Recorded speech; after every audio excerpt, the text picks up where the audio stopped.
Hello viewers, అందరికీ నమస్తే. ఇప్పుడు నేను వచ్చేసాను జూబ్లీ హిల్స్ రోడ్ నెంబర్ 36లో ఉన్న వారాహి సిల్క్స్కి. సో పెళ్లి పట్టు చీరలకి ఇక్కడ ఎందుకంత ప్రత్యేకత తెలుసా? నార్మల్గా మనం పెళ్ళి అనేది ఒక పవిత్ర కార్యంగా చూస్తాము. అండ్ అలాగే అందులో వేసుకునే శారీకి చాలా ప్రత్యేకత ఉంటుంది. మనం దాన్ని లైఫ్ లాంగ్ కాపాడుకుంటాం. అలాంటిది ఆ శారీని వీళ్ళు ఎలా తయారు చేస్తారో విని నేనైతే చాలా ఆశ్చర్యపోయాను. పెళ్లి అనేది ఒక పవిత్ర శుభకార్యం. సో పెళ్లిలో వేసుకునే పట్టు చీర కూడా అంతే ప్రాధాన్యత ఉంటుంది. సో అది లైఫ్ లాంగ్ గుర్తుండిపోయే మెమరీ. సో అలాంటి మెమరీని చాలా స్పెషల్గా ఇస్తున్నారు వారాహి సిల్క్స్ వాళ్ళు. సో ఇక్కడ ఒక పట్టు చీరను తయారు చేయడానికి వాళ్ళు ఎంత కష్టపడతారో తెలుసుకుని నేనైతే చాలా ఆశ్చర్యపోయానండి.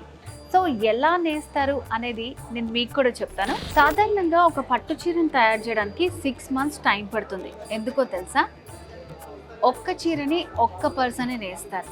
సో ప్రతిరోజు పూజ చేసి పట్టు పురుగులను సేకరించి దాని నుంచి పట్టు తీసి వాటికి ఆహారం పెట్టి పట్టు వచ్చి దాన్ని నేసే వరకు కూడా ప్రతిరోజు పూజ చేసి శారీ తయారయ్యే వరకు చాలా పవిత్రంగా చేస్తారు. సో కాబట్టే వారాహి సిల్క్స్లో పట్టు శారీస్కి అంత ప్రత్యేకత. పెళ్లి, పండుగ, వేడుక ఏదైనా వేదిక మాత్రం ఒక్కటే. వారాహి సిల్క్స్ సాంప్రదాయానికి, సౌందర్యానికి వారధి.